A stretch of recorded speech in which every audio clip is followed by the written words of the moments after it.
wa bihi nasta'inu ala umuri dunya waddin.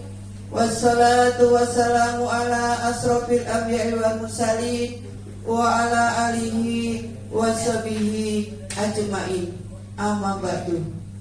Yang terhormat Ibu Kepala Sekolah SMP Negeri 1 Tanjung Bintang, Bapak Ibu Dewan Guru yang saya hormati, puji syukur marilah kita panjatkan kehadirat Allah Subhanahu wa Ta'ala yang telah melimpahkan rahmat, taufik serta hidayahnya kepada kita semua, sehingga pada pagi hari ini kita bisa berkumpul di ruangan lab komputer SMP Negeri 1 Tanjung Bintang.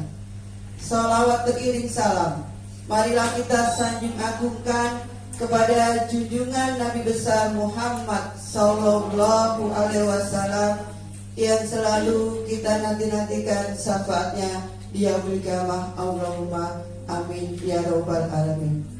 Bapak Ibu yang saya hormati, perkenankanlah saya berdiri di hadapan ibu-ibu semua untuk membacakan susunan acara pada pagi hari ini. Susunan acara pengibasan budaya positif di SMP Negeri 1 Tanjung Bintang, hari Rabu, tanggal 16 November 2022. 1. Pembukaan. 2. Doa. 3. Sambutan.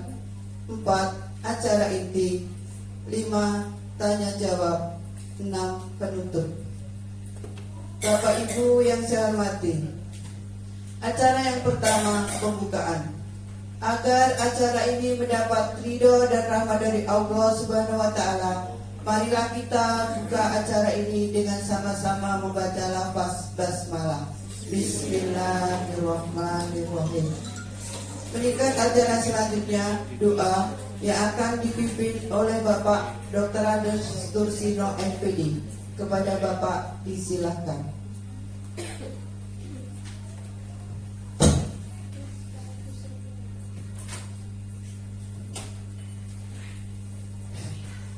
Bismillahirrahmanirrahim. Assalamualaikum warahmatullahi wabarakatuh. Bapak Ibu yang saya hormati, yang saya muliakan Allah, pada kesempatan hari ini kita bersama-sama melaksanakan kegiatan yang pertama, pengendasan budaya positif dari guru penggerak untuk kita semua, dan nanti yang kedua, kegiatan sosialisasi kurikulum Merdeka dalam pengisian rapor. Mudah-mudahan kita berharap kegiatan hari ini mendapat ridho dari Allah Ta'ala, dapat berjalan dengan lancar, ilmu yang kita pelajari bermanfaat. Maka hari ini kita awali dengan membaca doa bersama-sama. Mudah-mudahan apa yang kita harapkan bisa tercapai sesuai yang diharapkan. Untuk mengawal doa ini kita buka dengan bacaan kita dengan keterangan Nabi Mustafa Sallallahu Alaihi Wasallam Al-Fatihah. A'udzubillahi minasyaitonir rajim. Bismillahirrahmanirrahim. Alhamdulillahirabbil alamin. Arrahmanir rahim. Maliki yaumiddin. Iyyaka na'budu wa iyyaka nasta'in. Ihdinas siratal mustaqim. Siratal ladzina an'amta 'alaihim ghairil maghdubi 'alaihim waladdallin. A'udzubillahi minasyaitonir rajim. Bismillahirrahmanirrahim. Allahumma sholli 'ala sayyidina Muhammad wa 'ala sayyidina Muhammad sayyidina wal awwalina wal akhirina kulli sahabati rasulillah ajmain. Alhamdulillahirabbil alamin. Hamdan syukurin hamdan 'alamin hamdan wa bihamdika ya rabbana lakal hamdu kama yanbaghi karim wa istoni. Allahumma sholli 'ala sayyidina Muhammadin salatan tunjina min jami'il walafat wa taqbilana min jami'i awali hajat wa tutawlina min jami'i syariat wa tarfa'una biha indaka ala darajat wa tuban asali min jami'i haraki wilayati wa tatan innaka ala mustaqim. Allahumma rabbana zalamna anfusana wa lam taghfir lana wa tarhamna lanakunanna minal khasirin. Rabbana la tu'akhidna in nasina wa akhtana. Rabbana wa la tahmilna kama hamaltahu 'alal min qablina. Rabbana wa la tuhammilna ma la taqata lana bihi wa'fu 'anna waghfir lana warhamna anta maulana fansurna 'alal kafirin. Allahumma wa hab lana min azwajina wa dhurriyyatina qurrata a'yun waj'alna lil muttaqina imama. Rabbana la tuzigh qulubana ba'da idh hadaytana wa hab lana min ladunka rahmatan. Allahumma ya haqqa wa tabibaha wa arina batila wastinaba. Allahumma rabbana atina fid dunya hasanah wa fil akhirati hasanah wa qina adzabannar. Subhana rabbil izzati amma yasifun wa salamun alal mursalin walhamdulillahi rabbil alamin. Wassalamualaikum warahmatullahi wabarakatuh.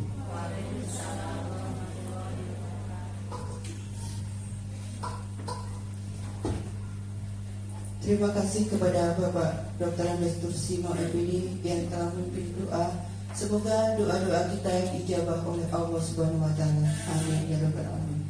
Meningkat acara selanjutnya sambutan yang akan disampaikan oleh Ibu Kepala Sekolah SMP Negeri 1 Tagubitan kepada Ibu Lisnen SPD MPD. Disilakan.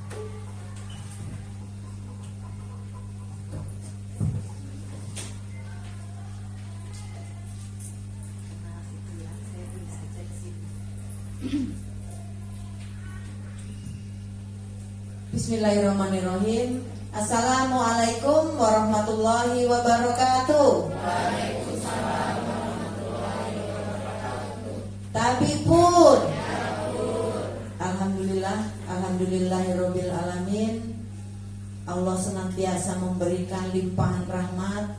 Allah senantiasa memberikan rizki, yang artinya semua rezeki tidak terukur hanya dengan uang, tapi kesehatan.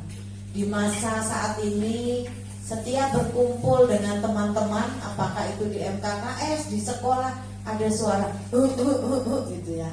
Ada yang batuk, ada yang pilek. Itu sekarang sedang momen itu yang berlangsung di kondisi di kegiatan kita di mana saja kita berada. Mungkin MDEP pun demikian. Kemudian Bapak Ibu, pada saat saya di kecamatan rapat, banyak yang sakit. Saya tanyakan dengan orang puskes, ini gejala apa ya, kira-kira apa perubahan cuaca. Bahkan ada yang menyampaikan ini mungkin COVID Ibu, tapi karena kita sudah vaksin, kita mempunyai daya tahan tubuh yang lebih baik. Jadi untuk Bapak Ibu mungkin yang tidak vaksin, dalam kondisi yang pancaroba, mungkin yang kondisi seperti ini, Bapak Ibu jangan ikut saya nggak pakai masker lagi. Kalau saya masih 17 tahun masih kuat lah tenaganya. Kalau Bu Mega sudah 24 tahun ya mulai pakai masker tipis-tipis. Tapi kalau kita yang punya rentan penyakit, kita yang sedang kondisi tidak fit, silahkan Bapak Ibu. Kemarin Pak Sis juga sempat tanya, Bu kita masih pakai masker. Seingat saya Pak Jokowi sudah membolehkan dalam sebuah sambutan. Tapi kalau dalam ruangan tertutup seperti ini, mangga Bapak Ibu, kita yang mengukur badan masing-masing, mana yang untuk kesehatan kita dan yang bisa mengukur daya tahan tubuh kita. Seperti kemarin saya masih sering pakai masker karena batuk pilek selama 3 bulan gak selesai-selesai. Alhamdulillah hari ini, minggu ini sudah mulai gagah maskernya gak pakai. Tapi ini juga bukan contoh yang baik. Silakan Bapak Ibu mengukur. Apalagi kita ini ada beberapa teman di SMP kita ini, ada yang vaksinnya baru sekali, ada yang 2 kali, ada yang 3 kali, bahkan ada yang memang dirujuk dokter tidak boleh vaksin. Nah ini Bapak Ibu yang tahu. Salawat serta salam kita sanjungkan pada Nabi besar Muhammad Sallallahu Alaihi Wasallam. Mudah-mudahan kita menjadi hamba yang mendapat syafaatnya di yaumil akhir nanti. Ya Rabbal Alamin. Bapak Ibu yang saya hormati, pada kegiatan hari ini adalah kegiatan pengimbasan budaya positif yang merupakan kegiatan aksi nyata calon guru penggerak. Jadi ini masih calon guru penggerak. Bapak Ibu bisa membayangkan calonnya saja sekarang sudah punya sebuah kegiatan seperti ini. Bagaimana dengan guru penggeraknya?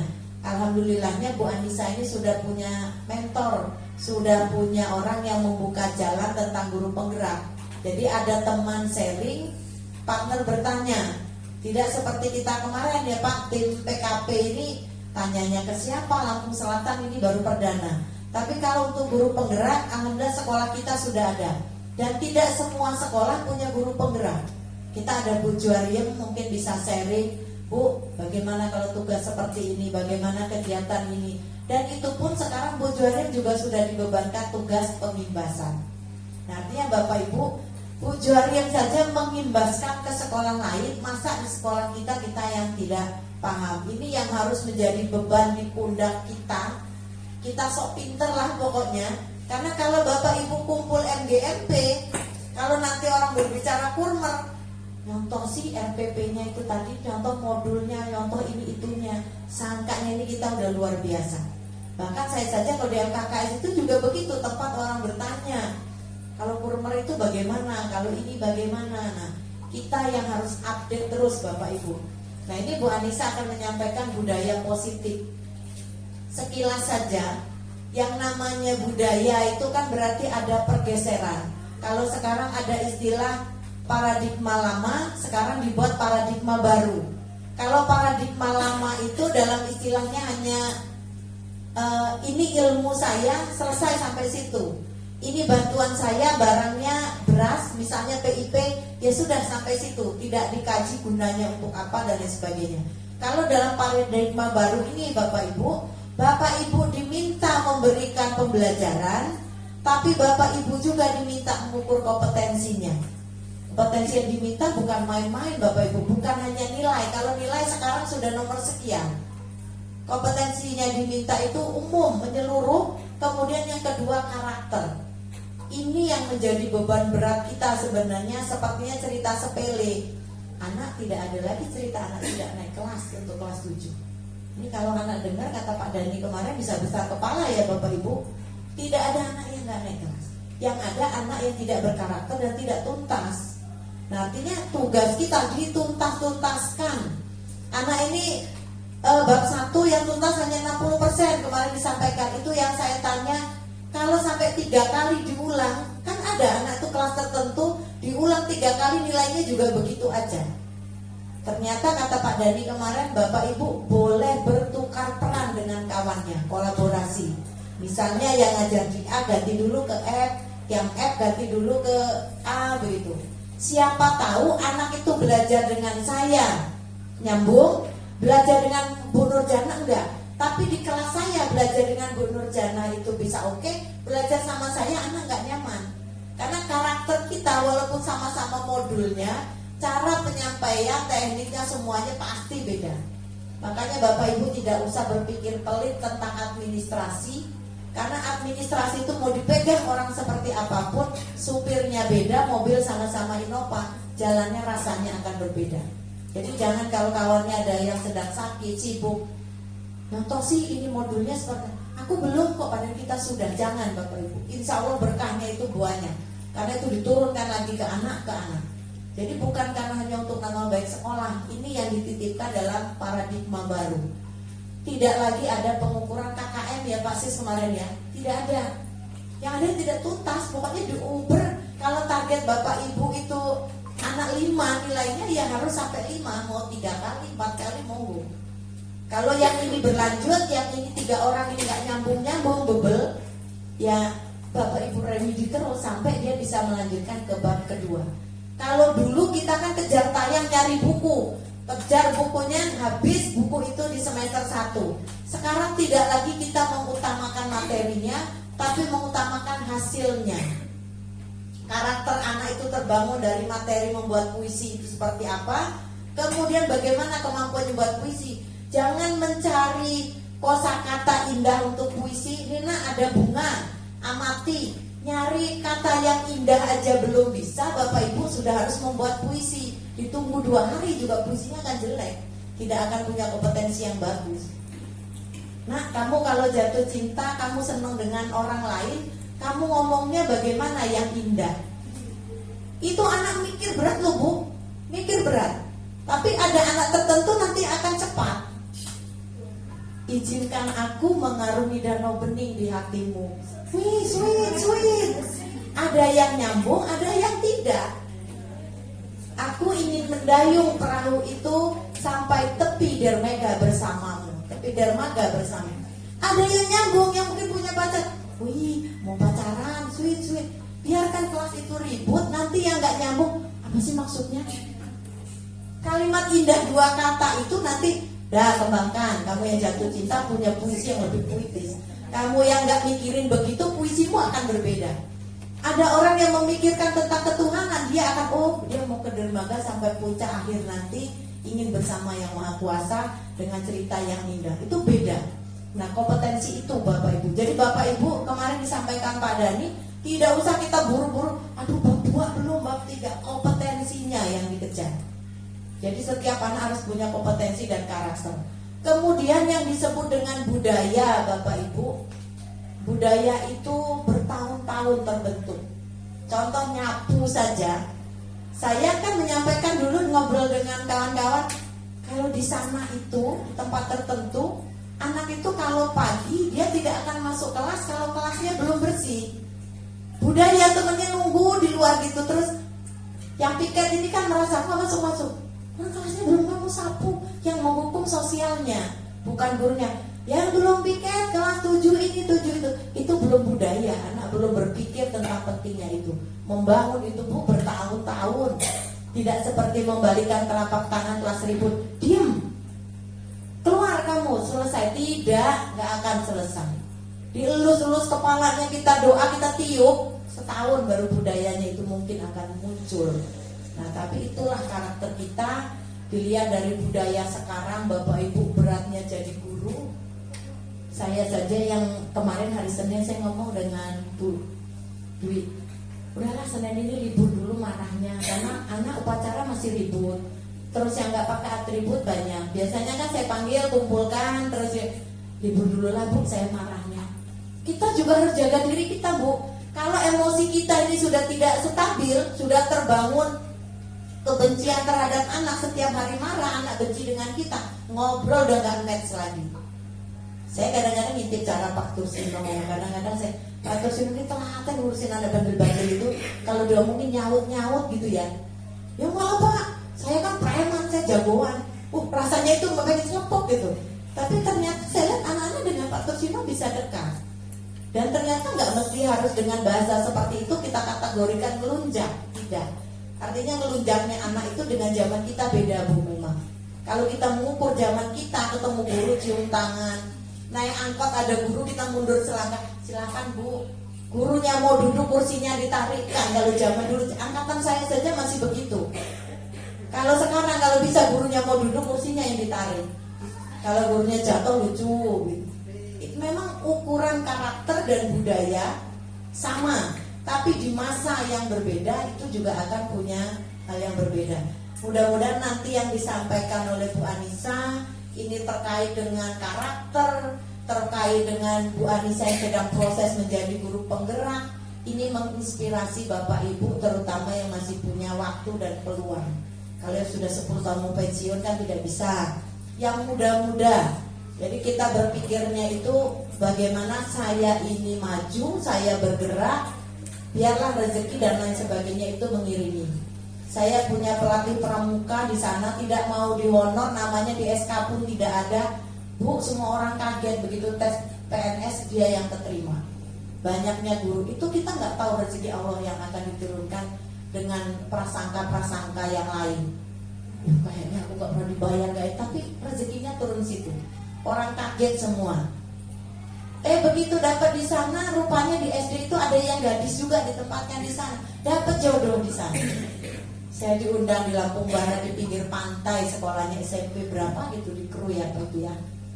Jadi itulah rezeki ini sedang ngurus Bu, saya pengen ke SMP 5, pengen karena alumni saya pengen pulang ke Natal lagi. Ya monggo diurus.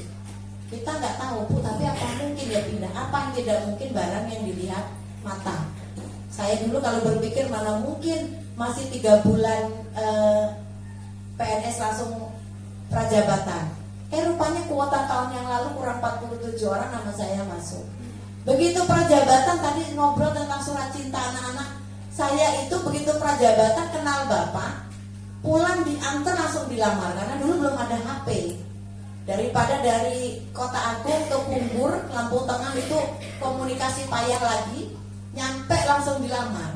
Kata bapak saya, Li sini orang kampung, jangan kamu bonceng jauh-jauh dari Karang sampai Pumbur naik motor bu. Nggak kenal, nggak apa, saya diantar mau. Itulah karena jodoh. Prosesnya mudah, semua mudah. Nah inilah yang kita tidak tahu rezeki yang disangka. Dan mudah-mudahan budaya kita ini, kita jangan menjas anak, aduh anak sekarang. Saya aja sering mengucap, ternyata itu salah. Ucapan-ucapan yang muncul dari kita ini menjadi budaya bagi diri kita membenci mereka. Jadi kalau ada anak yang error dikit, udah. Bahkan anak kita ini ada yang errornya sudah parah. Itu yang sempat saya share dengan Pak Tur, mungkin hanya baru Pak Tur yang tahu karena menurut saya ini BK. Yang surat kemarin itu Pak Tur, anak juga masih berkeliaran di sekolah kita, ya terserah. Kita tunggu saja hasilnya, kita diberikan perintah apa. Kemudian yang pacaran, yang kata orang terluar itu anak kita yang sudah open BO. Ada yang begini. Ya itulah proses zaman sekarang. Dan tidak bisa kita menutup itu, akses itu. Masalah HP Bapak Ibu, kita juga tidak bisa menutup akses itu, karena nanti kita juga tetap harus pegang HP. Seperti Mas Wahyu nanti akan mengajarkan misalnya rapor. Nanti lama-kelamaan kalau LMS itu berjalan Bapak Ibu, terus Google pun berjalan untuk ulang hariannya dan seterusnya, ya berarti kan anak itu harus punya. Bahkan kalau memungkinkan kita akan usulkan minta Chromebook kan gitu. Artinya memang digital tidak bisa kita kesampingkan, yang bisa adalah kita membangun karakternya. Mungkin itu saja yang saya sampaikan. Mudah-mudahan nanti dari Bu Anissa akan dikupas lebih dalam, kita bisa berbagi pengalaman. Saya akhiri, billahi taufiq wal hidayah. Wassalamualaikum warahmatullahi wabarakatuh.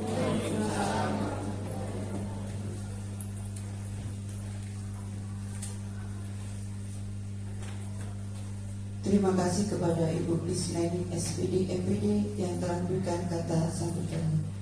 Meningkat acara selanjutnya, acara inti, yaitu pengibasan budaya positif yang akan disampaikan oleh Bu Anissa Silviani SPD. Kepada Ibu disilakan.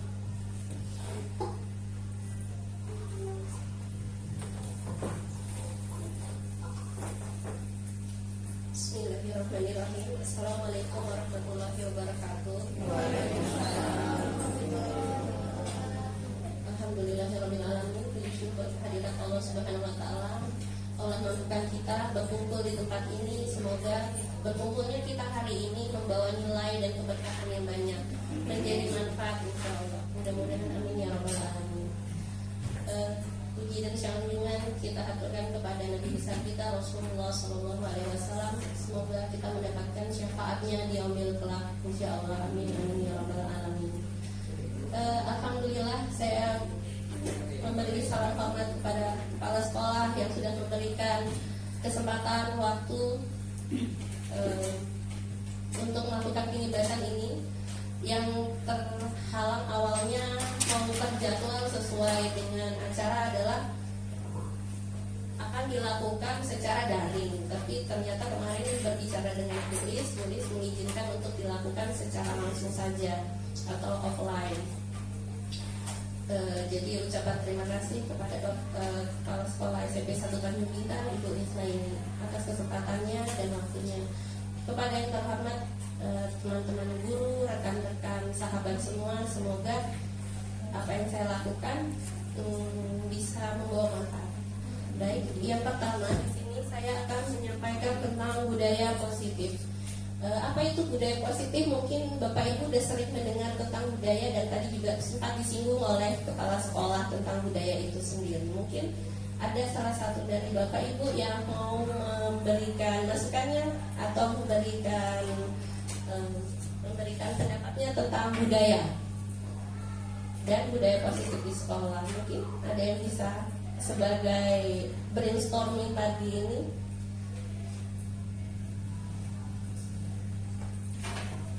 Tentang budaya itu sendiri mungkin sering mendengar.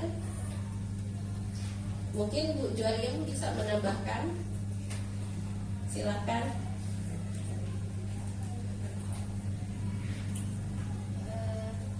Terima kasih. Sebenarnya budaya positif ini hampir di semua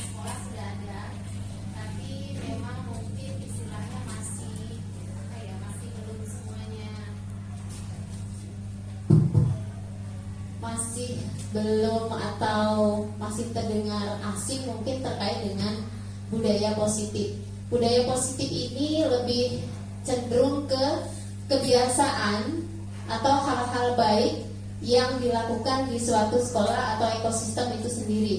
Misal ketika suatu budaya positif diterapkan di sekolah, itu yang paling mudah contohnya adalah ketika siswa bertemu dengan guru dan siswa melakukan senyum, sapa atau salam.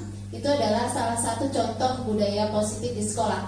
Memang kegiatan budaya positif ini adalah kebiasaan yang harus kita lakukan, karena budaya positif itu nantinya akan membantu untuk membentuk karakter siswa supaya memiliki karakter yang lebih baik. Mungkin itu Bu Anissa. Jadi intinya budaya positif itu adalah suatu kebiasaan yang dilakukan di dalam suatu lembaga atau suatu sekolah. Terima kasih Bu atas masukannya, betul sekali. Sebagai brainstorming adalah kita mari di sini adalah saya berusaha untuk mengajak Bapak Ibu sekalian mengenal tentang budaya itu sendiri bagaimana, dan bagaimana budaya positif itu kemudian Bapak Ibu akan terterapkan di dalam kelas masing-masing kepada siswanya. Karena di sini budaya di sini adalah menunjukkan karakter yang akan kita bangun dari siswa.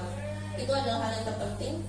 Kemudian seperti kita tahu bahwasanya kurikulum Merdeka sudah membentuk suatu susunan di mana siswa yang berkarakter itu adalah siswa yang berpikir kritis, bertakwa kepada Tuhan Yang Maha Esa, berinovasi, mampu berpikir secara global, kemudian menunjukkan sikap-sikap yang lebih baik.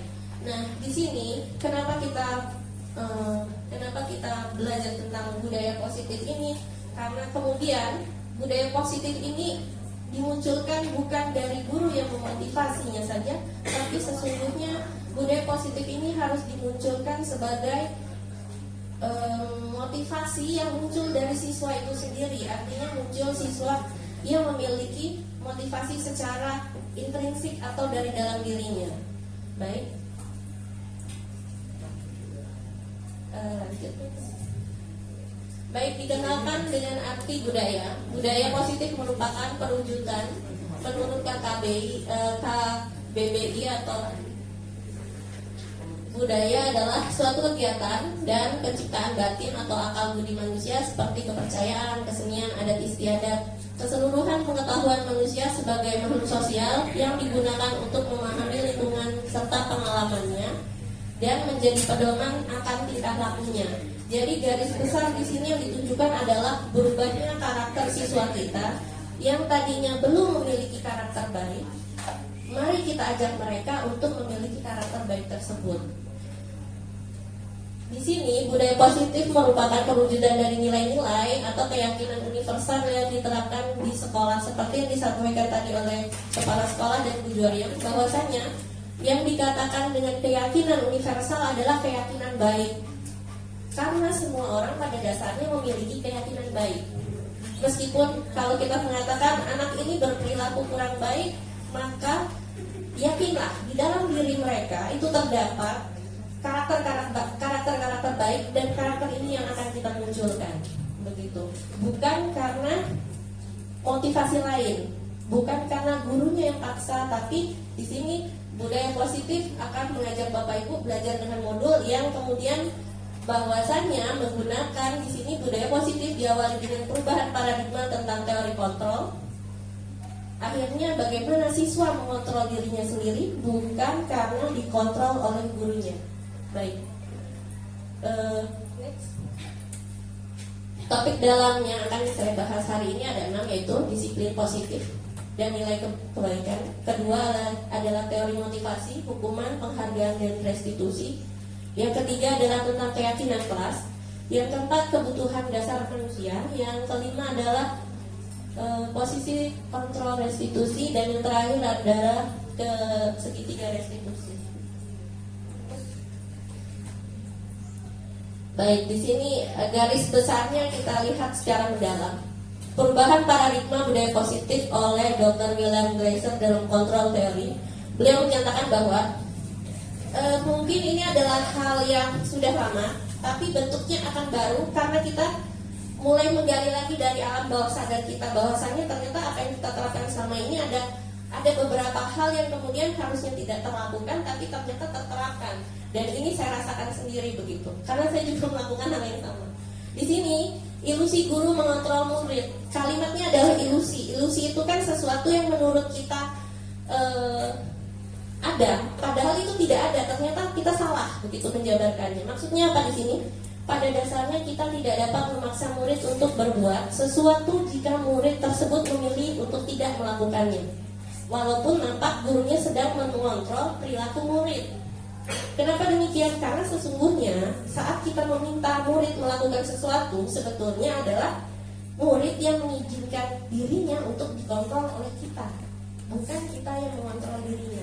Begitu. Yang kedua adalah ilusi bahwa semua penguatan positif dan bermanfaat, penguatan positif adalah bujukan bentuk-bentuk kontrol. Segala usaha yang mempengaruhi murid agar mengurangi suatu perilaku tertentu. Contohnya saat kita meminta sesuatu, begitu maksudnya. Suatu usaha untuk mengontrol murid tersebut. Next. Ilusi bahwa kritik akan membuat orang merasa bersalah dapat menguatkan karakter. Kalimat ini ternyata cenderung lebih membuat tindakan anak saat kita mengkritiknya bukan tindakan positif yang timbul, malah sebaliknya. Ini sangat berlawanan dengan teori kontrol yang dikatakan Dr. William. Di sini dikatakan menggunakan kritik dan rasa bersalah untuk mengontrol murid itu menuju pada identitas gagal. Anak tidak membangun motivasi yang baik pada dirinya, malah sebaliknya. Anak merasa cenderung dirinya gagal karena sudah mengecewakan begitu. Mereka belajar untuk merasa buruk tentang dirinya. Ilusi bahwa orang dewasa memiliki hak untuk memaksa banyak orang dewasa percaya bahwa mereka memiliki tanggung jawab untuk membuat murid-murid berbuat hal tertentu. Jadi mungkin ini ilusi yang selama ini kita pernah rasakan, tapi ternyata tidak demikian. Baik. Dr. William mengatakan di sini ada perubahan paradigma stimulus respon, teori kontrol dan teori pilihan. Artinya bila ada siapa yang sesungguhnya memiliki kontrol. Di sini nampak nyata bahwasanya pada stimulus respon itu adalah yang kita rasakan. Tapi ternyata pada teori kontrol atau teori pilihan yang sesungguhnya itu cenderung kebalikannya. Kita mencoba mengubah orang agar berpandangan sama dengan kita, tapi ternyata sesungguhnya kita sedang berusaha memahami pandangan orang lain tentang dunia. Jadi apa yang kita pahami itu belum tentu dipahami oleh siswa kita dengan sesuai mau kita. Sebetulnya tidak demikian begitu. Perilaku buruk dilihat sebagai suatu kesalahan menurut kita. Kadang-kadang kita merasa anak itu melakukan kesalahan. Bukan merasa, tapi memang melakukan kesalahan. Ternyata menurut teori kontrol, semua perilaku itu memiliki tujuan. Artinya Bapak Ibu, saat seseorang itu melakukan kesalahan, entah itu terniatkan atau dia tidak sengaja melakukannya, tapi semua kecenderungan itu sebetulnya merujuk pada satu sebab. Apa itu sebabnya? Sebabnya adalah seseorang itu melakukan kesalahan untuk memenuhi kebutuhannya. Kita ambil contoh, anak-anak kadang suka iseng. Bukan menurut kita iseng, tapi ternyata itu karena dia butuh. Hal sepele, di kelas itu sering hilang pulpen, hilang alat-alat tulis. Kenapa demikian? Kalau kita tanya anaknya ketangkep, kita ajak berbicara gitu. Iya Bu, saya nggak punya pulpen. Pulpenmu mana? Nggak tahu Bu, ada yang ngambil lagi. Jadi konsepnya akhirnya terus bergulir. Diulang, ternyata ini karena diulang lagi karena teori kebutuhan. Bagaimanapun manusia itu tetap pada dasarnya adalah berusaha memenuhi kebutuhannya. Saat kebutuhan itu hilang, maka anak akan berusaha mencari penggantinya, substitusi dari itu semua. Jadi apa yang harus kita lakukan? Kita tidak lagi harus sebagai seorang guru melihat sebagai suatu kesalahan. Tapi bagaimana caranya kita melihat bahwasanya ini adalah kebutuhan yang harus dipenuhi. Nah di sini guru-guru dengan paradigma kurikulum merdeka ke depan nantinya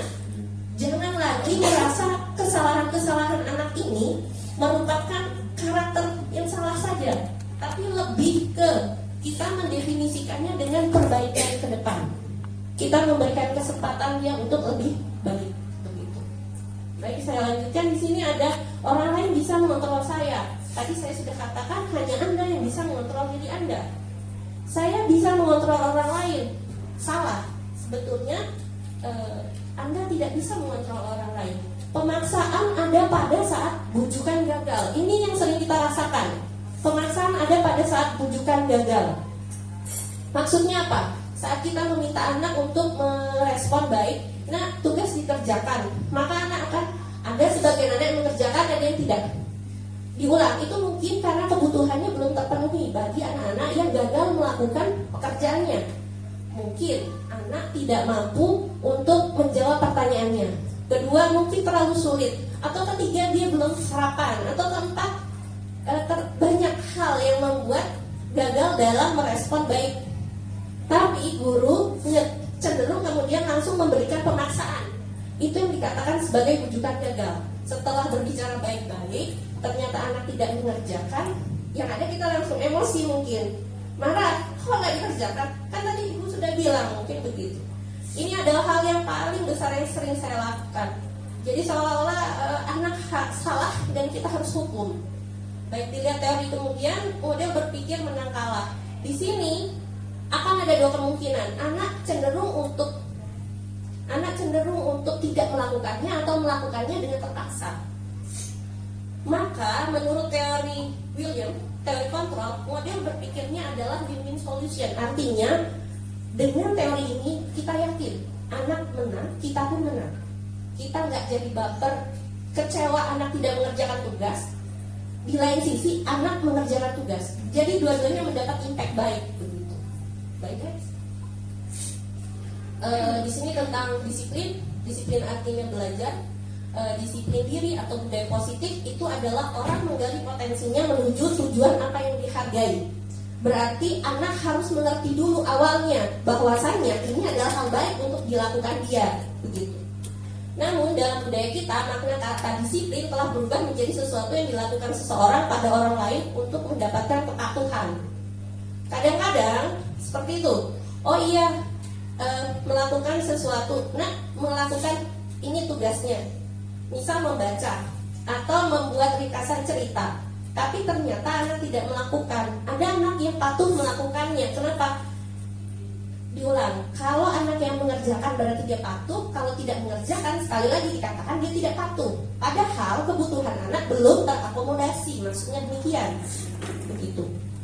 Yang terakhir, kecenderungan umum adalah menghubungkan kata disiplin dengan ketidaknyamanan, bukan dengan apa yang kita hargai atau pencapaian yang mulia. Ini maksudnya anak merasa, ya sudah, yang penting saya mengerjakan tugas, tapi tidak merasa bahwasanya tugas itu adalah sesuatu yang penting untuk dilakukan atau manfaat penting bagi dirinya.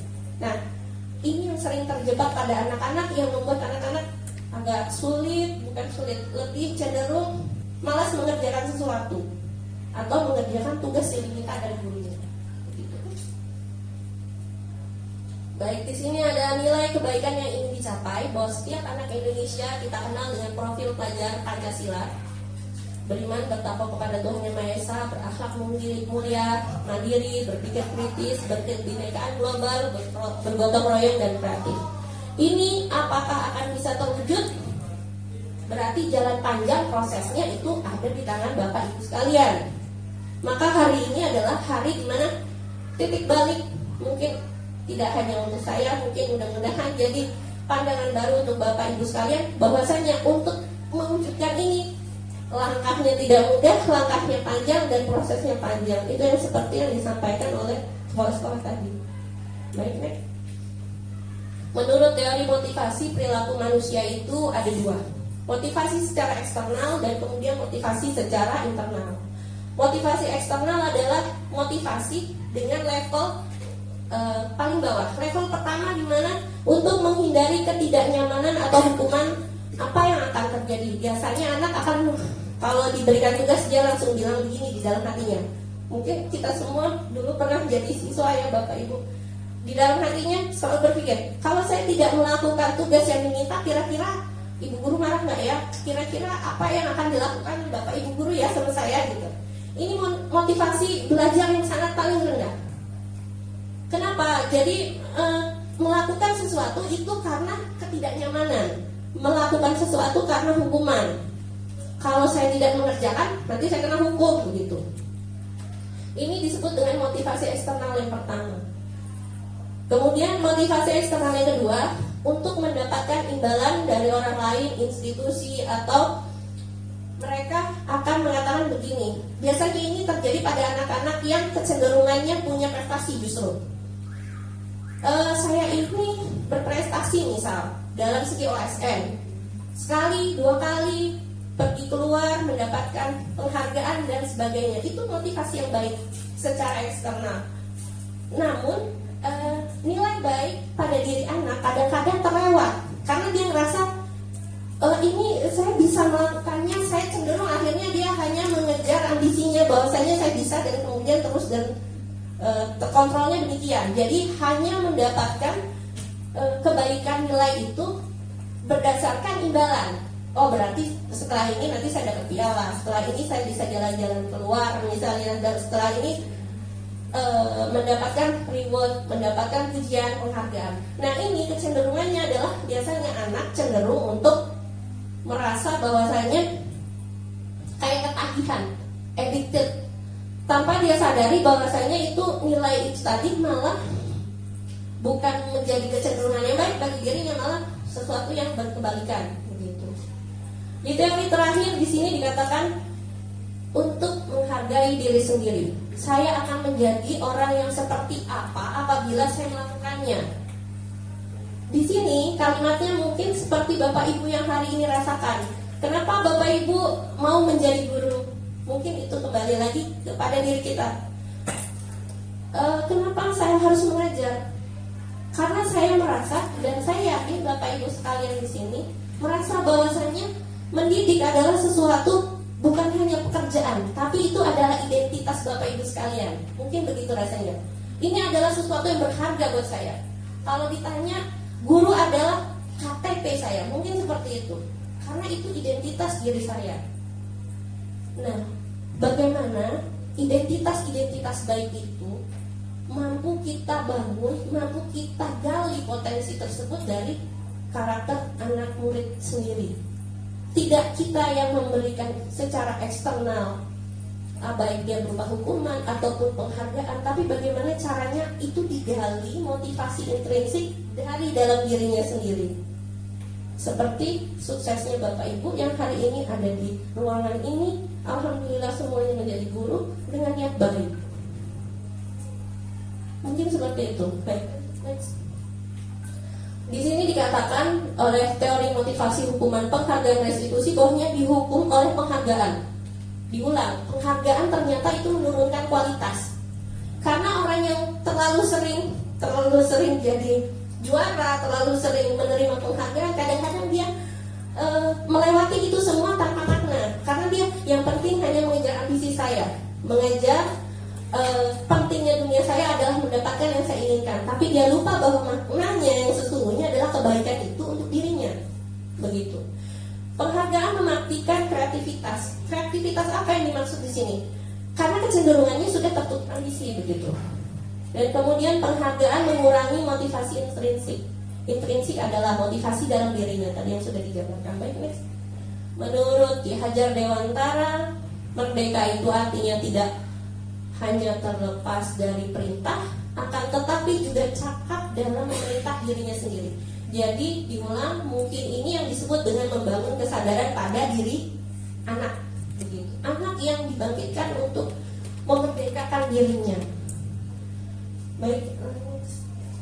Di sini menurut Diana Gosen dalam bukunya Restructuring School Discipline menyatakan ada 3 motivasi tentang perilaku manusia, yaitu pertama, mereka melakukan sesuatu tadi seperti yang disampaikan, menghindari ketidaknyamanan atau hukuman. Jadi melakukannya karena takut ya.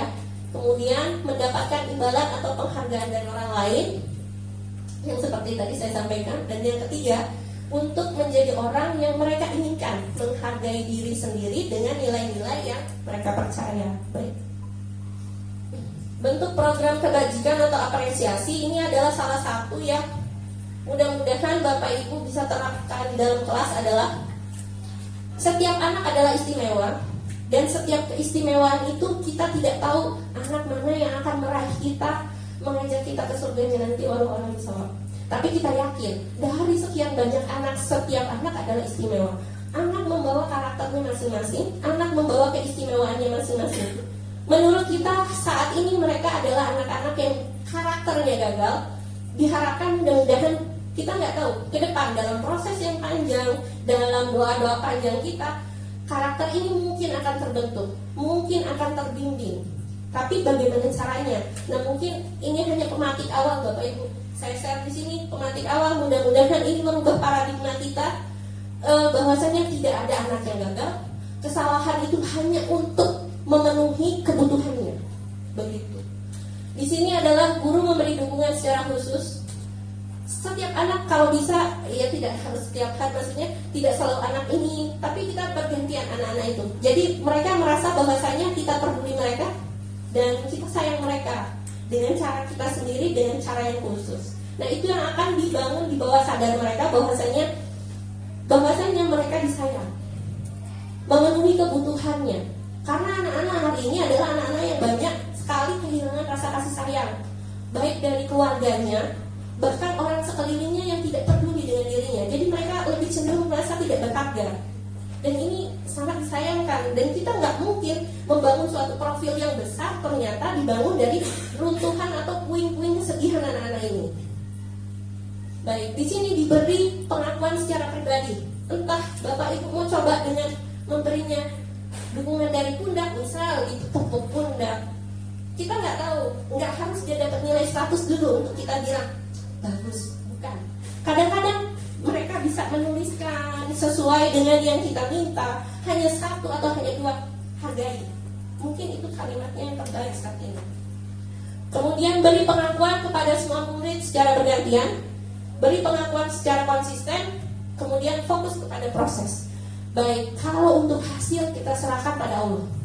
Tapi untuk proses, apapun prosesnya, kita coba bangun. Mungkin awalnya adalah ini, membuat diri anak merasa dia berharga dan dia positif, dan dia mampu melakukannya. Tidak hanya anak yang ranking 1, tapi ranking ujung pun mampu untuk melakukan terbaik dalam hidupnya. Baik, lanjut. Contoh pengakuan atau apresiasi kebajikan. Di pembukaan kemarin saya perhatikan, ini sebagai contoh ya Bapak Ibu.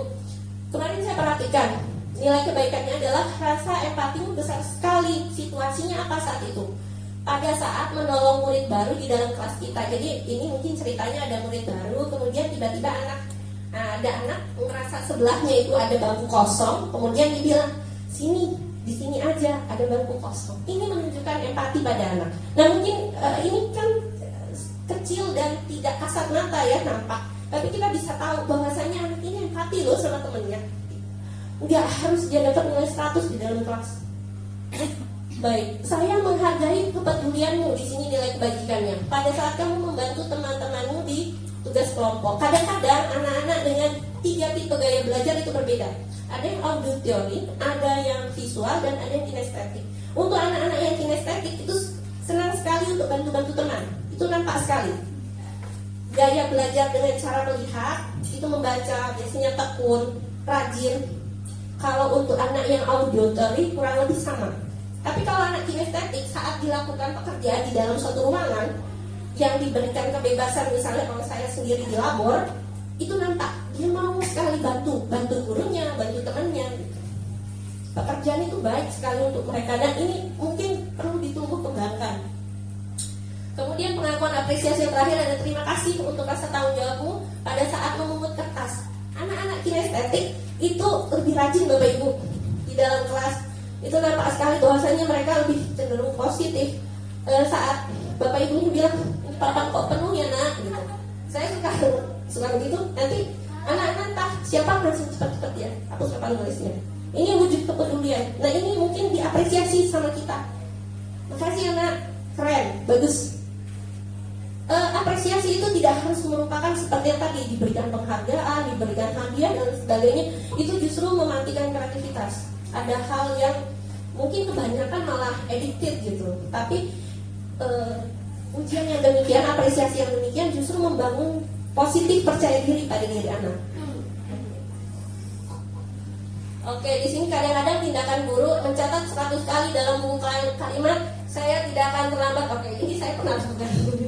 Mohon maaf. Jadi suruh nulis. Tapi efeknya apa? Apakah kemudian anak jadi jerah? Enggak, percaya anak. Nanti nyoba lagi ya buat sini ya, ternyata buat sini. Bilang iya. Jadi saya sini kali. Lari mengelilingi lapangan basket 2 kali karena terlambat hadir. Kalau saya bukan hanya terlambat hadir, Bapak Ibu, saya kasih hukuman ini untuk anak-anak. Kenapa nggak mengerjakan tugasnya? Iya Bu, lupa, main, macam-macam alasannya. Ya udah, lari dulu gitu. Setelah lari, balik lagi ke kelas. Loh Bu, kok saya tetap dapat ini disuruh mengerjakan juga? Lah kan kamu tadi suruhnya lari aja. Mengerjakan adalah 2 hal yang berbeda. Kamu tetap ngerjain, kata saya. Tapi ternyata anak ngerasa mereka berpikir setelah lari saya nggak dapat tugas lagi gitu. Ternyata nggak begitu. Nah ini justru kecenderungannya tidak membuat anak, efek baiknya adalah mereka nggak mau untuk mengerjakan tugas berikutnya, ya kapok aja gitu. Yang penting udah ngelakuin hubungannya udah gitu. Murid diminta melakukan push up karena tidak menggunakan masker. Ini bentuk-bentuk hukuman. Nanti kita lihat apa efeknya hukuman ternyata kepada diri anak gitu. Di sini menggantikan kertas tugas teman yang coret-coret sebagai konsekuensi. Maksudnya apa? Tanpa sengaja atau secara sengaja iseng gitu. Anak-anak suka sekali mencari kesenangan dalam dirinya. Nulis gimana gitu. Tidak menulis pada tempatnya, menulis di kertas temannya. Gurunya menegur. Nah, ini kan punya temanmu. Kok ditulisin? Iya. Kok ditulis-tulis begini, kan coret-coret begini? Iya Bu, senang aja gitu misal.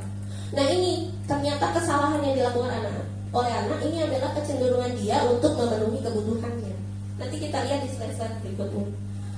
Sama di sini membersihkan tumpahan air di atas meja itu disebut konsekuensi. Kemudian murid disuruh menggunakan sepatu karena disuruh tidak mengenakan sepatu seharian di sekolah karena tidak mengenakan sepatu berwarna hitam. Ini bentuknya hukuman. Nah, saya rasa ini semua adalah kejadian yang kita alami secara alami dan alami di sekolah. Nah, ini ternyata bukan yang dimaksud dengan budaya positif justru. Bukan dimaksud untuk membangun karakter baik. Tidak, ternyata ini karakter yang keterbalikannya yang kita rasakan. Perbedaan hukuman dan konsekuensi. Nah, di sini ada nampak bahwasanya sesuatu yang menyakitkan harus terjadi. Itu yang disebut hukuman. Kemudian konsekuensi. Konsekuensi adalah sesuatu yang harus menjadi tanggung jawab setelah melakukan kesalahan. Membuat anak sakit, biasanya hukumannya jangka waktu lama. Kemudian kita lihat anak membenci disiplin, kemudian dia merasa ini terpaksa dan mendorong anak menyakiti dirinya sendiri, menjadi konsep buruk bagi dirinya, dan anak belajar menyembunyikan kesalahan, marah, rasa salah, dipermalukan, tidak merasa dihargai. Nah, ini harus bergeser dari posisi hukuman yang kita lakukan. Ini harus berusaha kita geser ke arah konsekuensi.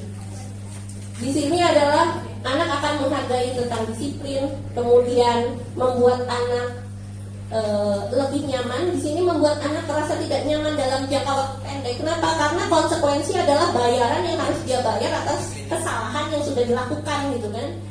Mendorong anak agar mudah menyesuaikan konsep diri baik. Anak belajar untuk mematuhi peraturan. Di sini anak menjadi kehilangan hak, merasa tidak nyaman dan untuk sementara merasa diasingkan. Nah, ini mungkin salah satu contoh yang tadi Ibu Kepala Sekolah contohkan. Sebelum masuk kelas, kelasnya biasanya bersih, disapu, tapi ternyata nyapunya belum beres. Jadi teman-temannya tinggal semua di luar. Nah, dia akan dihukum oleh sosial anak-anak tersebut begitu. Anak yang berada di dalam ruangan tersebut. Next. Di sini ada hukuman, konsekuensi dan restitusi. Ada kalimat negatif bagian bawah, netral dan positif. Yang tadi kita sudah pelajari tentang identitas gagal. Jadi ternyata semua hukuman itu ternyata ternyata adalah sesuatu yang gagal. Membangun karakter baik anak ternyata salah gitu. Di sini ada yang kedua dikatakan netral, itu adalah konsekuensi yang tadi saya bacakan. Ternyata konsekuensi itu yang timbul hanya jangka pendek saja. Karakter yang terbentuk hanya jangka pendek. Setelah melakukan kesalahan, terus kesalahannya itu tadi dipertanggungjawabkan oleh si anak. Tapi setelah itu dia lupa. Ya sudah gitu kan, sudah saya bayar, konsekuensinya udah gitu. Ternyata itu tidak membangun juga karakter baik. Jadi masih belum juga terbentuk. Jadi bentukan terakhir itu di mana? Kalimat terakhir ini pun saya baru kenal. Namanya restitusi. Apa itu restitusi? Restitusi merupakan pilihan menguatkan anak murid dalam jangka waktu yang panjang. Kemudian korban mendapatkan ganti. Jadi di sini ada konsekuensinya, tapi anak yang melakukan kesalahan tersebut membangun menjadi karakter baik pada dirinya. Jadi nggak lewat begitu saja. Yang penting saya sudah selesaikan kesalahan saya tahu kesalahannya, sudah saya bereskan, sudah gitu. Itu untuk konsekuensi. Tapi di sini tidak. Bahwasanya di restitusi, dia paham dengan kesalahannya, dia lebih mengontrol dirinya untuk melakukan hal terbaik atas kesalahan yang telah dia lakukan dan dia berusaha mengingatnya. Begitu. Di sini dikatakan murid mendapatkan penguatan, masalah terpecahkan, murid belajar bertanggung jawab untuk perilakunya, fokus pada pemecahan masalah dalam jangka panjang. Apa yang kamu yakini, apa yang bisa kamu lakukan untuk memperbaiki masalah ini? Kalimat yang diutarakan guru, yang diucapkan guru jadi berubah. Murid tidak menghormati dirinya. Di sini pada posisi negatif atau penghukum dilihat murid atau anak membenci peraturan, yang muncul adalah negatif. Kemudian kalau di posisi netral, murid atau anak menghormati peraturan. Di sisi positif dari restitusi di atas adalah murid menghormati dirinya dan menghormati orang lain. Ini yang disebut dengan win-win solution itu tadi. Ini adalah gambaran besarnya. Jadi ada kesalahan yang sudah pernah saya lakukan, itu adalah dihukum. Kemudian ada juga konsekuensi yang sudah saya jalankan ternyata. Masih juga ternyata kita belum menemukan obatnya. Kenapa anak seperti itu? Hal yang terakhir dijabarkan di sini adalah tentang restitusi. Nah mungkin inilah restitusi yang kemudian menjadi pemecahan masalah lah untuk kita. Mungkin ini hanya pematik awal, saya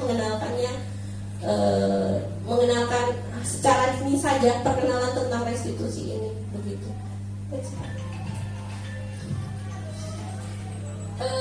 Hal negatif di sini kita suka bilang awas ya, dilakukan lagi, awas ya, karena ini kalimat ancaman, bentuknya hukuman.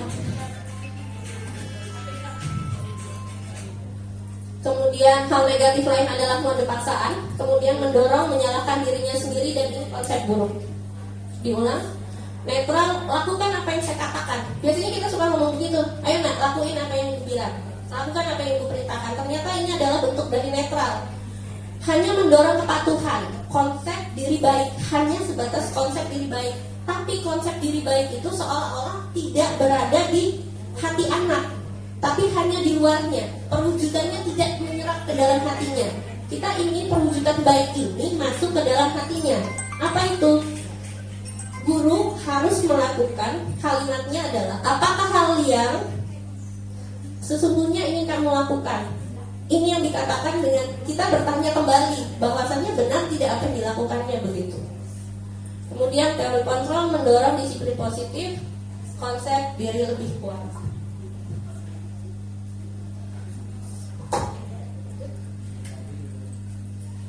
Oke, di sini restitusi adalah proses menciptakan kondisi bagi murid untuk memperbaiki kesalahan mereka sehingga mereka bisa kembali pada kelompok mereka dengan karakter yang lebih kuat.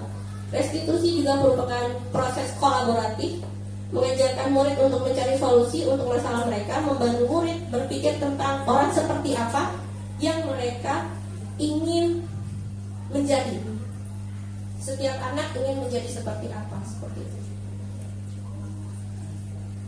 Ini ciri-ciri dari restitusi, bahwasanya restitusi itu bukan untuk menebus kesalahan, memperbaiki hubungan, tawaran, dan paksaan. Baik, restitusi adalah menuntun dan melihat ke dalam diri anak, dan seterusnya. Bapak Ibu, ini PR untuk brainstorming hari ini. Bapak Ibu diperkenalkan dengan keyakinan kelas. Apa itu keyakinan kelas? Keyakinan kelas adalah nilai-nilai positif yang ada di dalam kelas yang diakui oleh seluruh anggota kelas. Begitu. Sebagai brainstormingnya saya tanya dengan Bapak Ibu sekalian. Contoh, siapa yang mau mengajukan diri untuk memberikan contoh, silahkan. Apa perlu saya tunjuk? Untuk membuat kejutan-kejutan. Iya. Keyakinan kelas bersifat abstrak daripada peraturan, beda. Diulang karena kita tidak lagi bermain di ranah peraturan. Karena peraturan itu adalah banyak langkah-langkah yang kemudian yang menentukannya adalah guru, sekolah. Itu adalah aturan. Namun keyakinan kelas yang menentukan adalah muridnya, bukan gurunya. Makanya ini menurut saya sungguh hebat kalau memang bisa dimunculkan dari diri anak. Baik, siapa Bapak Ibu yang berkenan dengan hal ini? Apa saya tunjuk? Apa Bapak Ibu mengajukan diri? Keyakinan kelas. Semua warga kelas hendak ikut berkontribusi dalam pembuatan keyakinan kelas lewat kegiatan curah pendapat. Bersedia meninjau kembali keyakinan kelas dari waktu ke waktu. Keyakinan kelas adalah pernyataan universal, pernyataan yang bentuknya positif. Ayo Bapak Ibu yang duluan jawab dapat permen. Wah, salah. Oh, dapat soto.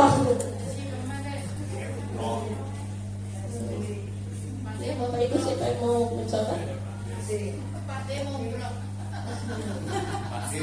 Baik,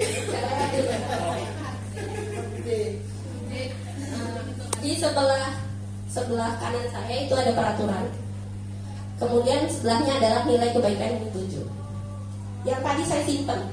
Yang tadi tentang keyakinan kelas saya simpan dulu. Kembalikan barang ke tempatnya. Kita tahu kalau kembaliin barang ke tempatnya, kita tahu anak-anak pasti itu namanya tanggung jawab ya Bapak Ibu. Kemudian dilarang mengganggu orang lain. Berarti kita tahu dong nilai kebaikannya apa? Adalah menghormati orang lain, gitu kan ya. Kemudian hadir ke sekolah 10 menit sebelum pembelajaran dimulai. Menghormati orang lain dan komitmen bahwasanya penting loh sebelum 10 menit masuk kelas itu sudah berada di kelas misalnya, atau sebelum pembelajaran dimulai. Nah, ini adalah peraturan. Gunakan masker ya, saya mungkin. Itu belum masuk ke diri anak. Ini adalah nilai yang kita mau masukkan ke diri anak, begitu kan? Iya, baik. Next, Pak. Baik. Pada bagian ini nanti seperti ini akhirnya. Satu orang berbicara, maka kalimatnya adalah yuk saya bantu. Kemudian kita bisa loh lakukan ini sama-sama. Terus tolong ya, boleh ya saya pinjam, nanti akan saya kembalikan. Ini terdengar kalimat positif ya Bapak Ibu. Ada nggak kalimat-kalimat ini di dalam kelas? Misalnya teman antara anak murid, satu punya tip X, yang satu mau pinjam. Kadang-kadang kalimat ini nyaris tidak terdengar lagi. Kayaknya nilai kesopanannya hampir jadi sedikit berkurang ya. Anak-anak main ambil aja lah pas punya teman. Kenapa hal itu bisa terjadi? Diulang. Karena karakter itu belum terbentuk. Maka PR kita adalah membuat karakter itu terbentuk. Oke. Anak-anak kemudian dikenalkan dengan adab-adab baik. Anak-anak Ibu, kalau mau pinjam gimana? Bilang dulu Bu. Tadi udah bilang belum? Belum Bu. Berarti pulang. Mungkin kayak gitu. Bu, kok kita mengajarkannya ini kayak anak SD? Betul, karena karakter itu tidak muncul tiba-tiba Bapak Ibu. Ada yang sudah 50 tahun ternyata sama, nggak punya karakter, itu kan buruk ya. Jadi menurut kita jadi hal yang seharusnya tidak begitu. Karena banyak hal yang dilakukan orang-orang sekarang, kenapa? Karakter ini banyak yang hilang. Kenapa? Karena prosesnya pada pembelajaran di sekolah-sekolah ini tidak dibentuk. Maka di kurikulum Merdeka Belajar ini karakter inilah yang mau ditumbuh kembangkan. Nah, maka agar tidak salah jalan, mudah-mudahan ini jadi pemantik bahwasanya kalimatnya apa ya yang harus sesuai saat kita mau tanya ke anak mungkin. hukuman, oh berarti bukan lagi hukuman, ganti, namanya restitusi. Anak yang disuruh mikir, nah kenapa ya kok belum dikerjakan tugasnya? Iya bu, alasannya gini. Saya misal saya bangun kesiangan karena tadi malam saya nonton. Berarti itu kebutuhan anak. Karena manusia itu sifatnya punya kebutuhan, tidak hanya makan, minum, tempat tinggal, fun, kesenangan. Nanti akan di slide berikutnya saya tampilkan. Jadi anak merasa, oh itu adalah kebutuhan saya. Boleh tidak kita marahi, ya itu diulang lagi, ini bukan tentang memarahi, bukan amukan, bukan lagi hukuman, tapi restitusi semua. Begitu. Oh iya, di sini maaf sebentar. Di sini ada kalimat yang terlihat berempati, perasaan orang lain, memegang barang milik orang lain, hanya boleh dipakai atau hanya bila diizinkan. Kemudian mendengarkan secara sesama, senantiasa berbuat baik atau berbagi. Perilaku yang harusnya muncul di anak-anak kita adalah tersenyum ramah, memberikan salam hormat, berjabat tangan, kemudian memberikan peluang bekerja, postur tubuhnya tenang. Karena banyak anak-anak di dalam kelas itu tubuhnya nggak tenang. Gerak sana sini, gerak sana sini, keliling. Jadi mungkin diulang kesiapan belajarnya yang mungkin kita harus lihat lagi begitu. Ya.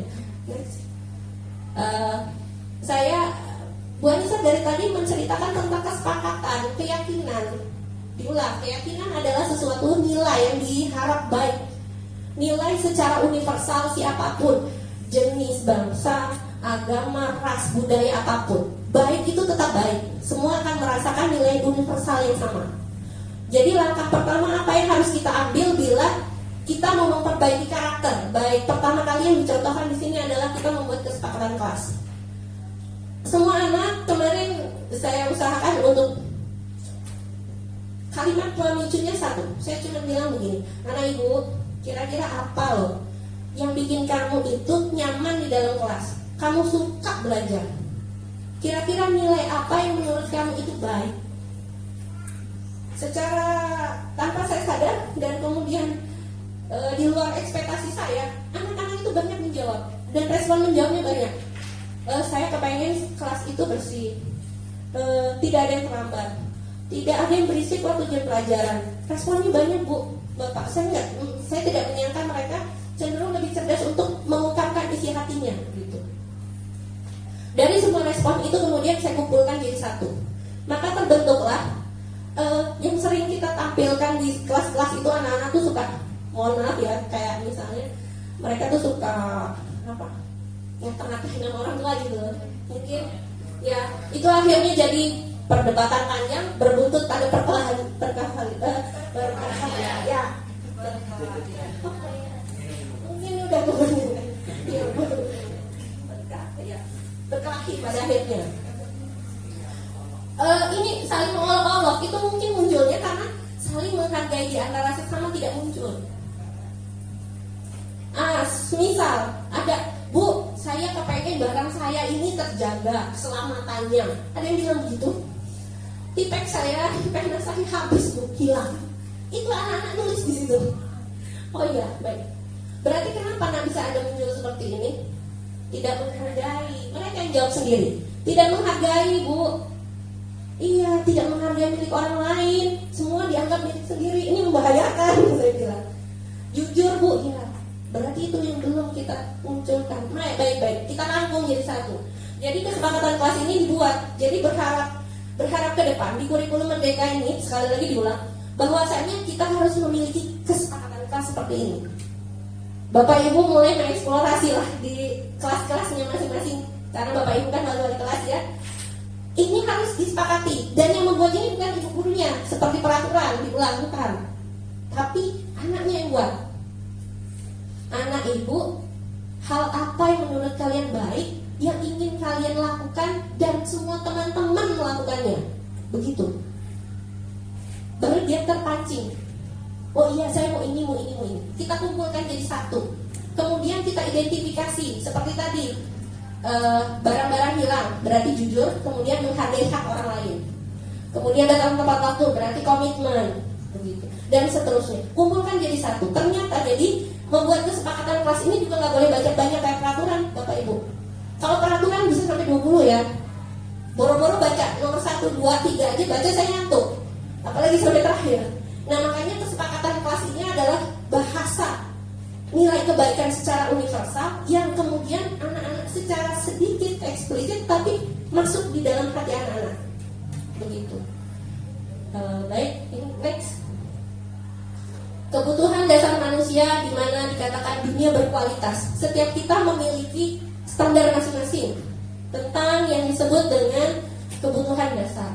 Anak-anak kita itu lahir dari kebaikan-kebaikan yang banyak. Meskipun bukan anak yang kita lahirkan secara langsung, tapi siswa di sini. Dalam halnya adalah mereka butuh kasih sayang, merasa diterima. Banyak anak hari ini keluarganya adalah broken home. Ini PR buat kita, bagaimana kita berusaha untuk memberikan pelayanan perhatian, tidak dalam bentuk hanya kasih sayang dalam bentuk yang seperti apa, tapi lebih ke perhatian. Merasa anak-anak akan merasa dirinya diterima. Kemudian penguasaan. Penguasaan ini lebih ke memiliki saya mau jadi apa karakter yang mau saya bangun. Kemudian di sini kesenangan, itu salah satunya kesenangan tadi. Anak-anak sama seperti kita juga butuh, jenuh gitu. Mereka bilangnya gabut banget ya. Jadi untuk memenuhi kegabutan dan butuh merasa senang. Makanya kadang-kadang mereka main, mereka bosan, jenuh gitu. Makanya di kelas yang nampak adalah anak-anak main dan seterusnya. Yang menurut kita itu adalah melakukan kesalahan, tapi sebetulnya tidak. Mereka adalah anak-anak yang sedang belajar dan itulah belajar mereka melalui kesalahan-kesalahan yang dilakukan. Di sini ada tentang kebebasan. Anak merasa cenderung terkungkung kalau pembelajaran itu tidak memenuhi kebutuhannya. Contoh gaya belajar. Ada gaya belajar anak itu yang cenderung di kelas tuh ngobrol terus kita sampai capek, diem gitu ya. Kenapa begitu?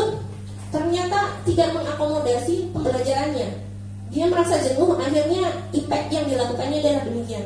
Jadi apa yang harus kita lakukan pada rencana pembelajaran yang kita tuliskan, itu harus mencakup 3 pembelajaran. Ini yang dikatakan dengan gaya pembelajaran secara berdiferensial. Pertama, mengakomodasi kebutuhan belajar anak secara visual, kemudian secara auditory, mendengarkan. Jadi tidak mendengarkan gurunya aja yang ngomong gitu, bukan. Mungkin kita bisa memakai banyak teknik atau media. Kemudian melihat visual, tidak hanya membaca buku. Mungkin kita bisa melihat, menunjukkan anak melalui infografis, melalui bahkan Bu Desi pernah tunjukkan sama saya wadah jajan makanan itu. Di baliknya itu kan ada ingredient atau unsur-unsur yang terkandung pada makanan. Nah itu jadi pembelajaran. Jadi memang dibutuhkan banyak sekali media. Jadi tidak lagi hanya buku teks belajar, tapi banyak media. Entah mau musik, mungkin di pelajaran yang pernah saya lihat di pelajaran Bu Nurida ada musiknya, meskipun di sana tentang sastra. Begitu. Yang terakhir adalah ini yang paling inti sekali adalah bertahan hidup.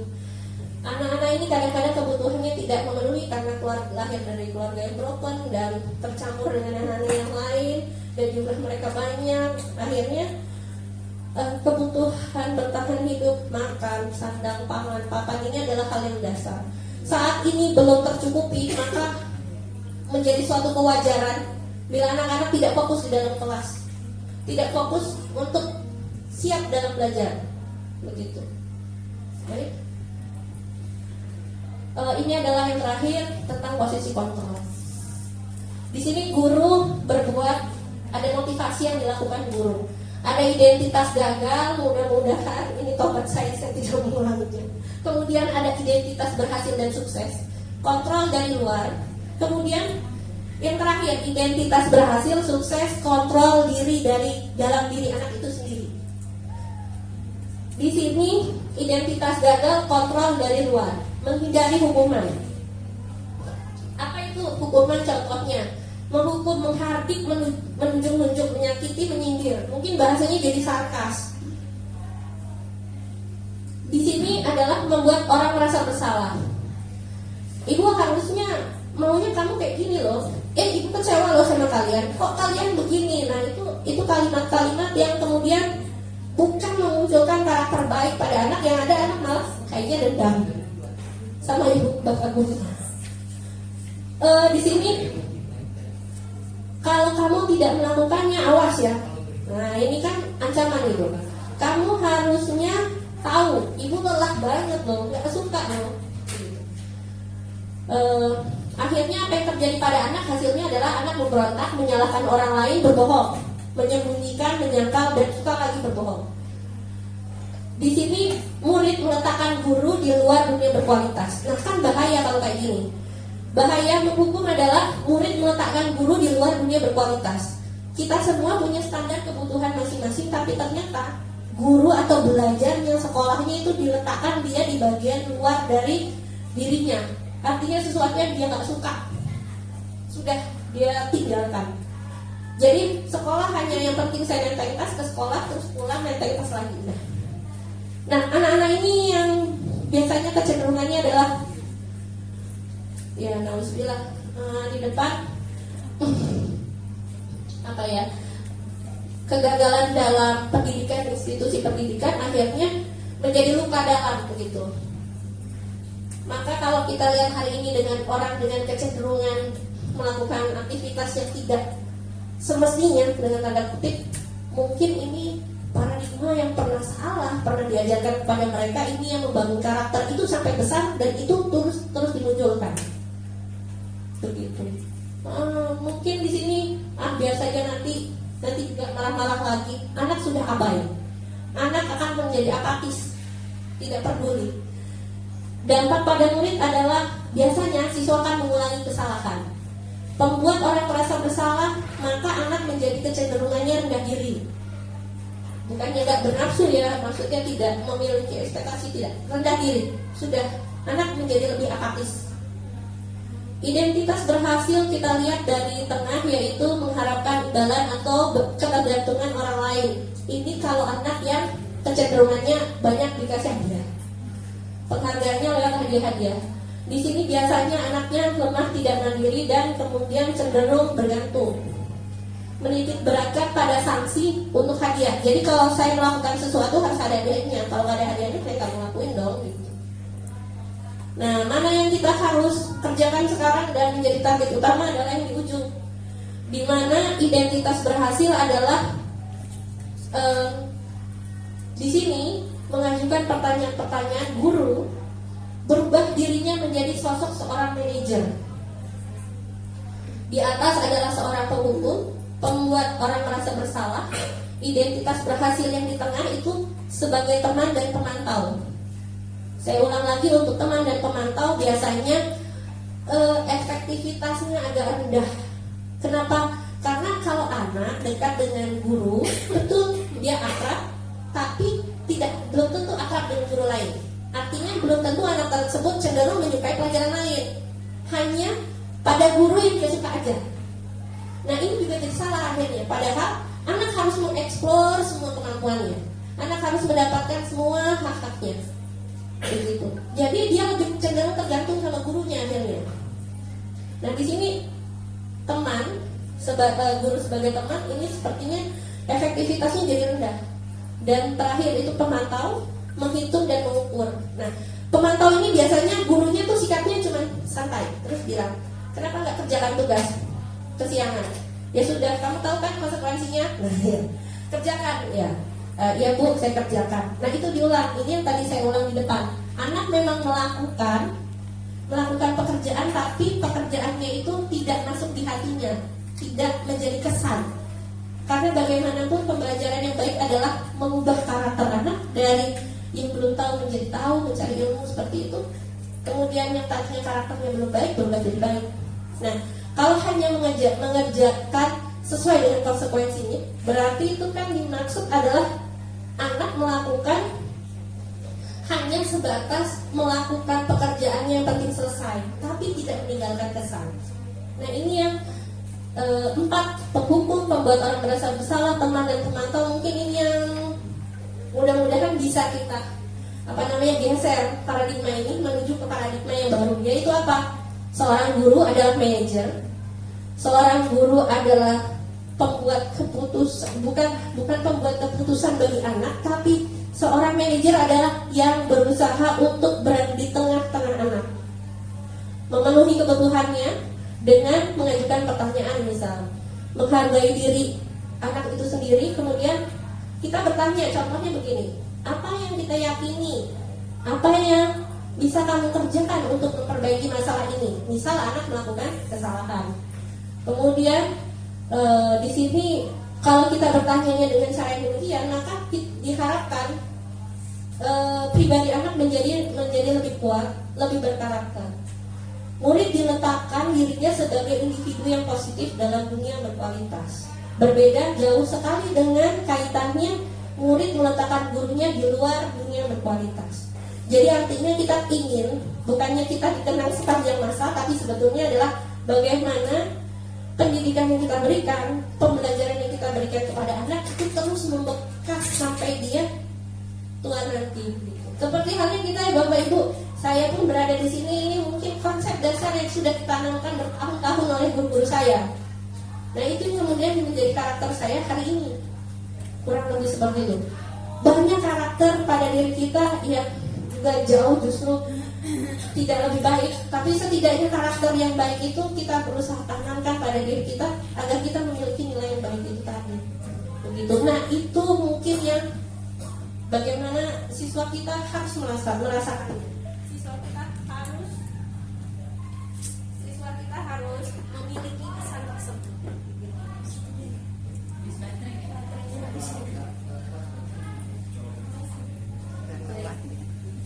Terakhir, mengevaluasi diri, bagaimana cara memperbaiki diri. Siapa yang mengevaluasinya? Ini evaluasi anak yang melakukannya, ternyata bukan gurunya. Anak yang melakukan refleksi tersebut pada diri.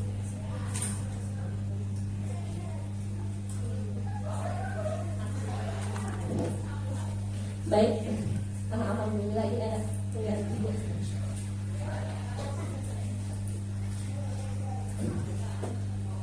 di sini ada murid berkata, pada posisi penghukum, udahlah, biarin aja, nanti juga ibu gurunya marah-marah, udah biasa kok gitu. Ini kasihan, gurunya diabaikan.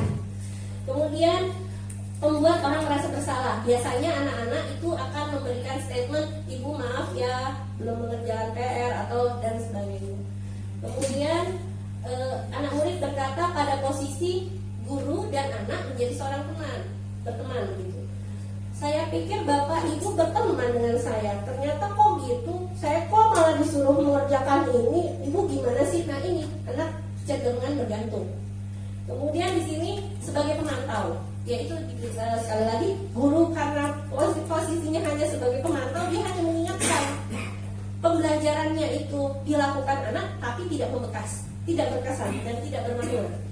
Biasanya anak akan bilang, berapa banyak bintang yang harus saya peroleh Pak atau Bu, berapa halaman Pak Bu yang harus saya tulis, pekerjaan saya apa lagi ya.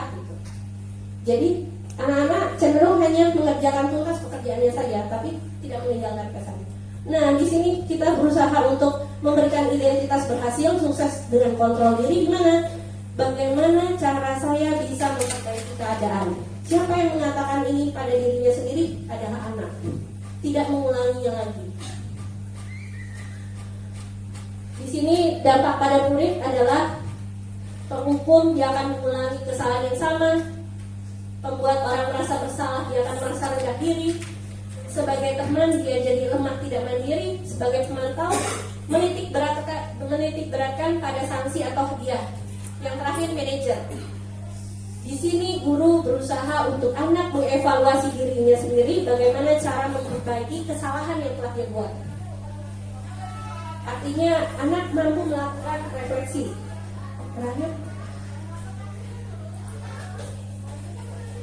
baik, ini bagian-bagiannya yang seperti tadi, membuat orang merasa bersalah, penghukum, teman, pemantau, dan manajer penghukum. Kalimat manajer di sini, kalimatnya adalah bagaimana kamu bisa menyelesaikan masalah ini. Itu guru hanya cukup bilang begitu kok Bapak Ibu, nggak perlu ditambah macam-macam. Jadi anak tidak berfokus pada kesalahan. Dia sudah melakukan kesalahan, betul. Anak sudah merasa bersalah, betul. Tapi saat anak sudah merasa bersalah, kadang-kadang kita suka campurin sama perasaan kita, emosi kita. Makanya kemarin kenapa gak kerjain kesalahan? Atau bagaimana? Nah, ini kecampur emosi. Jadi saat anak melakukan kesalahan, kita tidak lagi mengorek kesalahannya, tapi kita berusaha untuk menguatkan dia dengan bagaimana kamu bisa menyelesaikan masalah ini. Jadi anak merasa dirinya tidak direndahkan, dia berusaha untuk memperbaiki situasi pada dirinya sendiri. Begitu. Jadi intinya kalau anak melakukan kesalahan mulai dari hari ini mungkin tidak lagi dikatakan kamu sih gak kerjain, awas ya kalau gak kerjain. Mungkin itu bukan. Tapi kalimatnya adalah bagaimana kamu bisa menyelesaikan masalah ini. Bu, saya masalahnya begini-begini. Oke, baik, kita restitusi. Kira-kira menurut kamu apa langkah kita yang terbaik bisa ibu bantu? Menurut kamu apa jalan keluarnya? Menurut kamu solusi apa yang harus dilakukan? Contohnya begini, anak terlambat ke sekolah atau anak tidak mengerjakan tugas.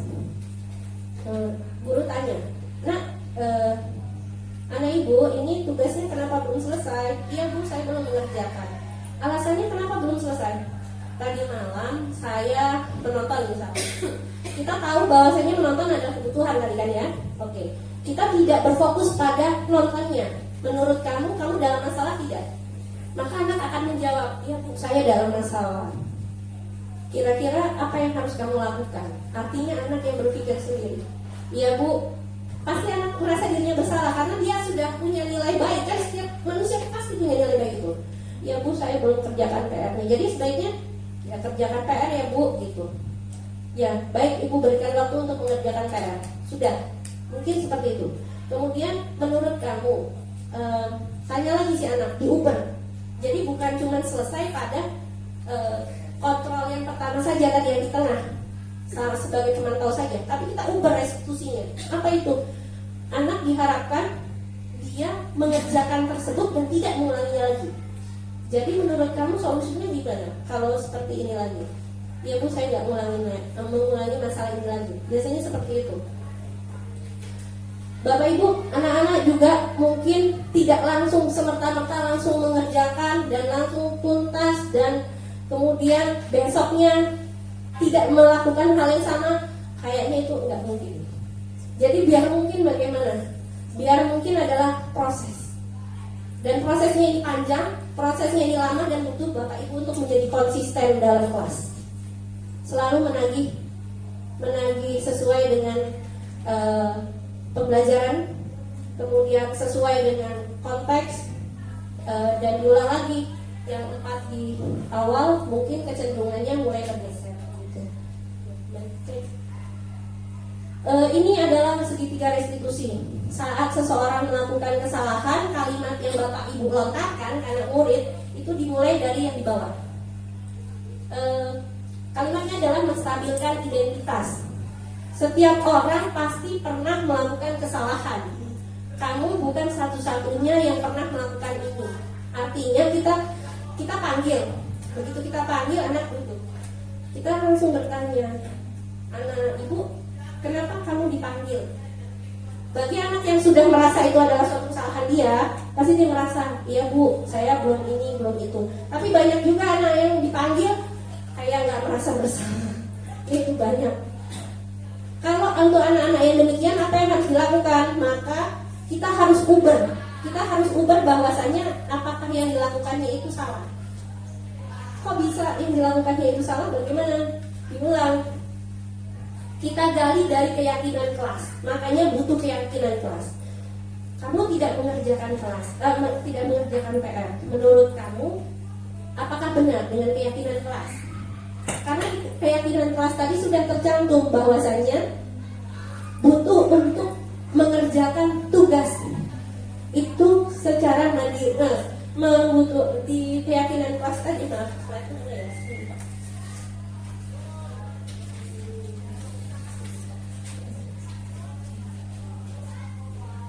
ada kalimatnya.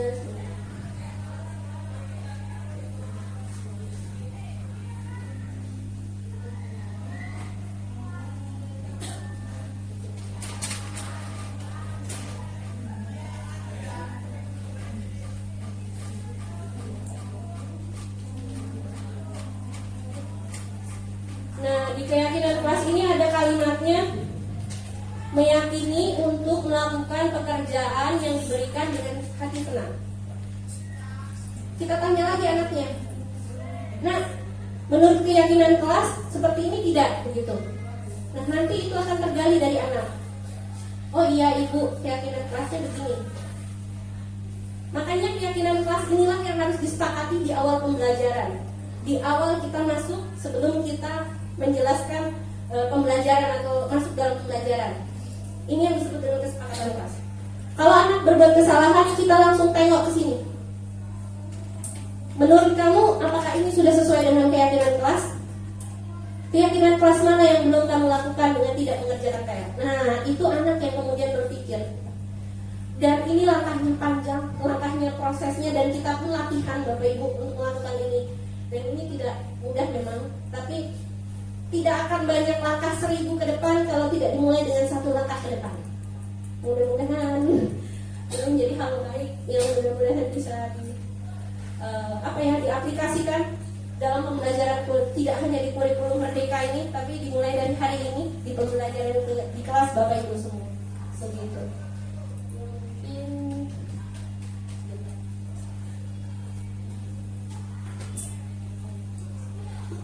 Kembali ke segitiga restitusi. Di sini validasi tindakan yang salah. Kalau anak sudah mengakui kesalahannya, kita langsung bertanya. Kamu tentu punya alasan mengapa melakukan itu. Kemudian anak pun terdiam biasanya. Adakah cara yang lebih efektif untuk mendapatkan apa yang kamu butuhkan? Karena diulang, nonton itu penting. Menurut dia penting kan, menurut anak. Tapi penting juga tidak untuk mengerjakan PR. Maka anak akan berpikir, oh iya ya, penting Bu, dua-duanya penting Bu. Baik, berarti apa yang harus kamu lakukan? Anak biasanya cenderung akan kita tanya, kita gali lagi. Berarti bagaimana dong? Ibu pingin, kamu inginnya bagaimana? Iya, saya mau mengerjakan PR. Berarti kalau mengerjakan PR, bagaimana? Iya, berarti saya harus mengurangi jam nonton saya. Anak tetap mendapatkan jatahnya untuk kebutuhannya, tapi juga di lain sisi anak pun mampu untuk membagi waktunya. Jadi banyak pembelajaran yang kemudian dilakukan di sini. Oh iya, berarti saya harus mengurangi jam main, saya harus mengurangi jam nonton, terus saya tetap harus belajar gitu. Sudah sampai sini. Terus Bapak Ibu gali, semakin banyak Bapak Ibu berlatih untuk menggali, mengeksplor lebih jauh, mudah-mudahan karakter baiknya terbentuk. Terakhir ada keyakinan kelas. Apa yang kita sepakati ini tadi, menanyakan tentang keyakinan kelas. Mudah-mudahan bisa. Slide berikutnya adalah ini runutan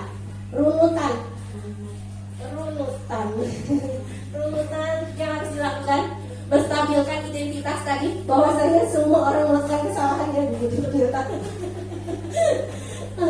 Kemudian validasi tindakan yang salah, membantu murid mengenali kebutuhan dasar yang ingin dipenuhinya ketika melakukan kesalahan itu.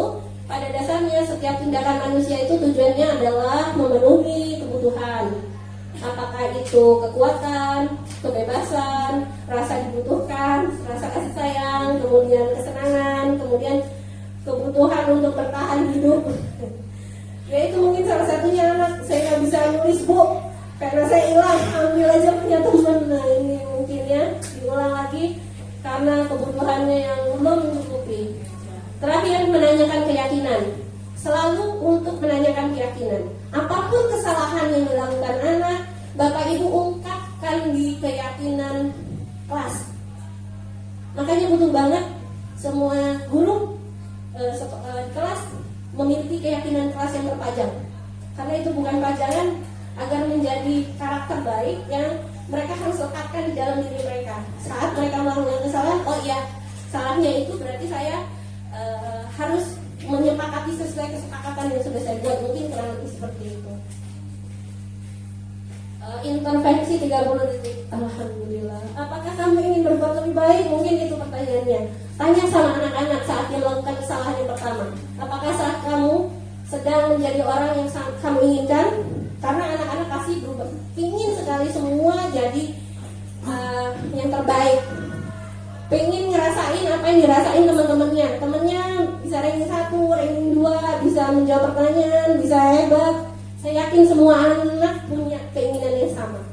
Jadi intervensi 30 detik ini mungkin bisa membantu Bapak Ibu, bisa dibaca dan dikembangkan, dilatihkan di dalam kelas. Begitu.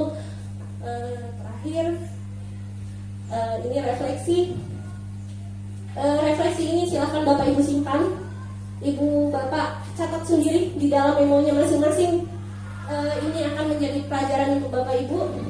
Mudah-mudahan menjadi pematik awal, menjadi modal dasar untuk punya perubahan paradigma baru dalam kurikulum Merdeka Belajar. Baik, terakhir terima kasih banyak. Halo, assalamualaikum warahmatullahi wabarakatuh.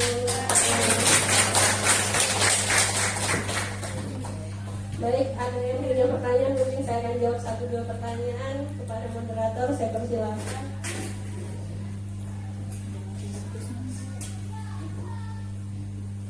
Baiklah, terima kasih kepada Ibu Anissa Silviani yang telah memberikan ilmu kepada kita semua. Semoga kita semua dapat menerapkan dalam proses pembelajaran kita. Amin ya rabbal alamin. Kasih aplaus dulu untuk Bu Anissa Silviani. Acara selanjutnya tanya jawab yang akan dipandu oleh Ibu Nurida Setiawati. Kepada Ibu, silakan. Halo Bapak Ibu, masih semangat? Oke. Ice breaking kesannya ya. Kalau saya mengatakan kalau tulis itu 1-3. Kenapa 1-3? Ada yang tahu 1-3 itu apa? 1 untuk bertiga. 1 bagi 3. Itu 1-3. Kok bagi 2? Itu 1-3, tidak ada duanya.